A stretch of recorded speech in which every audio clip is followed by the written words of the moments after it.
সুধী দর্শক, আসসালামু আলাইকুম। মনে করছো তোমরা সবাই ভালো আছেন। আজকের ভিডিও দই চিড়া। বহুদিন থেকে আমার মনটা চায় চলে না দই চিড়া খাম, কিন্তু এখন বাজার যে জিনিসপত্রের দাম বাড়ে, দই চিড়া দুধ চিনি কেমন করে কিনি খাম। মনে আসা মনেতে থই দিছিল। শেষ পর্যন্ত হঠাৎ করে মোর মামু শ্বশুর গেছিল বগুড়া। বগুড়া থেকে জামাইয়ের জন্য সাত করে নিয়েছে দই। এইবার তো মোর ভিতরের আশাগুলো আবার পুকুত করে জাগা দিছে। বউ কোন এইবার মুই দই চিড়া খামে খাম। বউ কইলি ঠিক আছে, মামু যখন নিয়ে আইছে দই, তোমরা বাকিগুলা নিয়ে আইসো বাজার থাকি, মুই তোমাকে দই চিড়া করে দিছো, তোমরা মন ভরি খান। যেই কথা সেই কাম, চলি গেল বাজার। বাজার যাইয়া নিনু চিড়া, দুধ, চিনি, কলা সব কিনিনু। কিনিয়া আবার আসুন। পরের দিন সকালবেলা বউ শুরু করে দিলি দই চিড়া বানার কাম কাজ।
চিড়ার প্যাকেট থেকে চিড়া খুলিয়া বাইর করলি।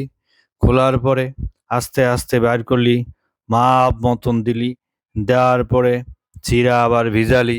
ভিজাইয়া দুইবার তিনবার করে ধুলি। ধুইয়া ধুইয়া তারপরে আবার তখন ওটার মধ্যে দিলি দই।